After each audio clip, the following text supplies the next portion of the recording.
কুষ্টিয়ার বিভিন্ন উপজেলায় ইটভাটা বন্ধের সম্ভাবনা নিয়ে জল্পনা-কল্পনা ছড়িয়ে পড়েছে। দীর্ঘদিনের প্রশাসনিক অভিযান, জরিমানা ও ভাটা ধ্বংসের ঘটনায় মালিক ও শ্রমিকরা অনিশ্চয়তার মধ্যে রয়েছেন। বন্ধ বা চালু দুটোরই স্পষ্ট নীতি চাচ্ছেন তারা। বিস্তারিত থাকছে মোহাম্মদ মঞ্জুরুল ইসলামের প্রতিবেদনে। কুষ্টিয়ার ইটভাটাগুলো এখন অনিশ্চয়তার মধ্যে অবস্থান করছে। বিভিন্ন উপজেলায় প্রশাসনের অভিযান, জরিমানা ও চিমনি ধ্বংসের ঘটনা মালিকদের ব্যক্তিগত বিনিয়োগ ও দেশের সম্পদ ক্ষতির আশঙ্কা তৈরি করেছে। অনেক ভাটায় ইট প্রস্তুত থাকলেও অনিশ্চয়তার কারণে উৎপাদন থমকে গেছে, যার প্রভাব পড়ছে বাজারে ইটের সরবরাহ ও নির্মাণ ব্যয়ের উপর। শ্রমিকদের মধ্যে উদ্বেগ আরও বেশি, কারণ মৌসুমি কাজের উপর নির্ভরশীল তারা। বন্ধ ভাটার খবরের কারণে তাদের পরিবারের জীবন জীবিকায় অস্থিরতা দেখা দিয়েছে। মালিক ও শ্রমিকরা উভয় দাবি করছেন, সমস্যার সমাধানের একমাত্র পথ হল সরকার ও ভাটা মালিকদের মধ্যে কার্যকর সমন্বয়। পরিবেশ বান্ধব প্রযুক্তি, নির্দিষ্ট মানদণ্ড ও সহায়তার রুটম্যাপ থাকলে ভাটা চালানো সম্ভব হবে এবং শ্রমিকদের জীবন সুরক্ষিত থাকবে। হঠাৎ অভিযান নয়, পরিকল্পিত রূপান্তরের মাধ্যমে স্থায়ী সমাধান চাচ্ছেন সংশ্লিষ্টরা।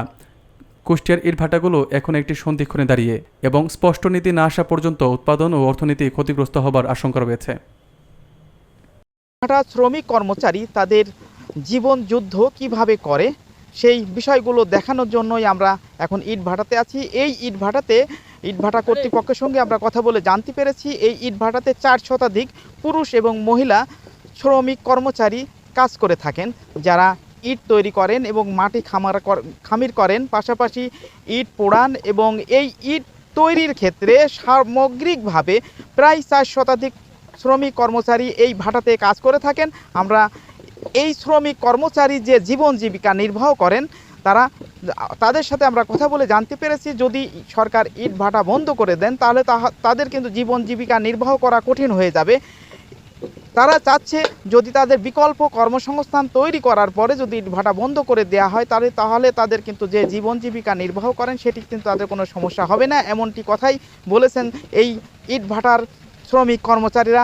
চলুন শোনা যাক তাদের নিজ মুখে তাদের কি চাই ইট ভাটা। আমাকে স্বামী কর্ম করবে তাহলে আমরা ভাটায় কাজ করি, আমাকে স্বামীরা অসাল নড়তে পার না, আমাকে সেই একা ধরেন লোক সকালবেলা ঢোকে আর 12টাকে আরম্ভ করে বেলা 2টা পর্যন্ত ছুটি হয়। ব্যাপার বুঝছেন, এখানে 12টা বুঝলি একা ধরেন লোক ঢোকে এখানে, এই পাকা দি কাঁথা দি লিপার দিয়ে এসব ডেলি দি একা ধারার লোক ঢোকে। হ্যাঁ, এই জব্দার ভাড়ায় গতবার কাতি মাসে আমরা গত বছর কাজে লাগিয়েছি, এবার একদিনও কামাইনি, যার অর্থ ওই সেই কামাই দিস তার অর্থ কামাইনি, খেয়ে যাচ্ছে। কামাই দিয়ে খাবে কি সব লোক কি করে খাবে? আমাকে যদি কর্ম ভাটা ভেঙে দেয় তাহলে আমাকে কর্ম দেওয়া লাগবে। হ্যাঁ, কর্ম চাচ্ছি, আমাকে কাজ দিতে হবে। আমরা কি কর্ম করে খাবো? আমরা এখন কর্ম করে খাই, আমাকে বেল বাচ্চা আছে, আমাকে স্বামী নেই। এই ভাটা বন্ধ করে দেয় তাহলে আমার চাকরি তাহলে সরকার দেওয়া লাগবে। যদি ভাটায় বন্ধ করে দেয় তো আমার এই যত মহিলা ডেলিভারি আর গরিব মোটা মানুষ এদের 12 মাস আমাদের চাকরি দেওয়া লাগবে। আমরা যতক্ষণ খাটি ততক্ষণ খাই, বুঝলেন? আমরা এই কর্ম ছাড়া তার কোনো কর্ম নেই। আমরা নারী কুড়ি মানুষ, আমরা ভাটা টুক ধরে আমরা পেটের দায় আমরা খাইতে খাই। ভাটা বন্ধ হয়ে গেলে আমাদের কিটা নেবে, কিটা খাদ দেবে বলেন? সরকার মাঠে নেবে এটা আমাদের এখানে আমরা ইনি আমাদের চালাচ্ছে, বুঝলেন? আমি একদম বেকার লোক, ধরেন অচল। আমার যদি বন্ধ হয়ে যায় তাহলে আমার একদম পুরো সংখ্যাটা আমার। আপনার সারা বাংলাদেশে মনে করেন ইট ভাটা আছে 10,000 প্লাস, প্রত্যেক ভাটা থেকে 5 লক্ষ টাকা করে ট্যাক্স দেওয়া হয়, তাতে সরকারের 50,000 কোটি টাকা ইনকাম হয় আপনার শুধু থেকে ইট ভাটা থেকে। আপনার ইনকাম ট্যাক্স দেওয়া লাগে 74,000 টাকা প্রত্যেক বছরে। তারপরে আপনার যদি ট্রেড লাইসেন্স করা হয় 30,000 টাকা করে, এবং এই ভাটার হচ্ছে শতক প্রতি কর দেওয়া হয় সরকারকে, বুঝছেন? তাতে আপনার প্রায় 70,000 কোটি টাকা সরকার পায় শুধু ইট ভাটা থেকে। এবং প্রত্যেক ইট ভাটায় 400 প্লাস শ্রমিক খাটে, তাতে 10,000 যদি ইট ভাটা থাকে সারা বাংলাদেশে, তাতে আপনার 40,000 মানুষ এই ইট ভাটার সঙ্গে জড়িত, এবং এই মানুষগুলো সব বেকার হয়ে যাবে যদি সরকার বন্ধ করে দেয়। সরকার যদি উদ্যোগ নেয় যে ইট ভাটা চলবে না, আমরা সরকারের বাইরে না, ইট ভাটা চলবে না, কিন্তু 2012 সালের ওই কোলে যাদের ফিট চিপনি ছিল সরকার বলল যে আপনারা 120 ফিট ফিট চিপনি করেন তাহলে আর পরিবেশ দূষণ হবে না। আমরা কিন্তু সেই অনুযায়ী 120 ফিট ফিট চিপনি করেছি, কিন্তু তারপরে এখন অবৈধ। আমরা ইনকাম ট্যাক্স দিচ্ছি, ভ্যাট দিচ্ছি, সব কিছু দিচ্ছি, কর দিচ্ছি, সব বৈধ, অথচ ভাটা হচ্ছে অবৈধ। আমরা চালাচ্ছি কয়লা দিয়ে, কোনো সমস্যা নাই, তারপরে আমাদের এখন সরকার অবৈধ বলছে এবং আমাদের কোনো কাগজপাতি দিচ্ছে না। 5.5 লাখ করে ভ্যাট নিচ্ছে সরকার, সবকিছু করছে। আমার ভাটায় 700-800 1,000-1,200 শ্রমিক প্রতিদিন তারা এখানে কর্মস্থান করে তাদের পেট পাচানি, গরিব গুন্ডা মহিলা আছে, পুরুষ আছে, তারা কাজ করছে।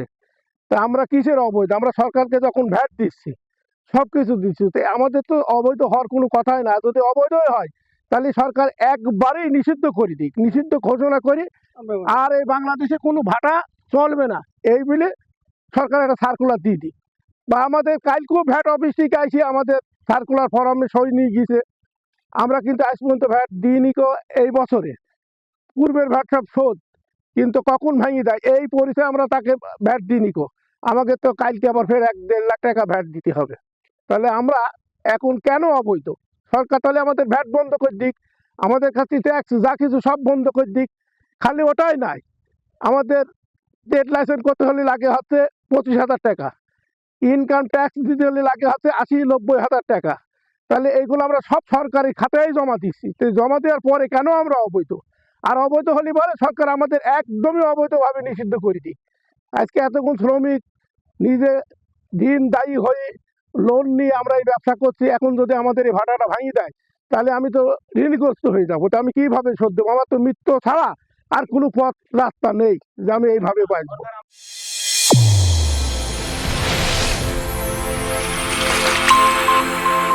চ্যানেল A1 হৃদয়ের স্পন্দন।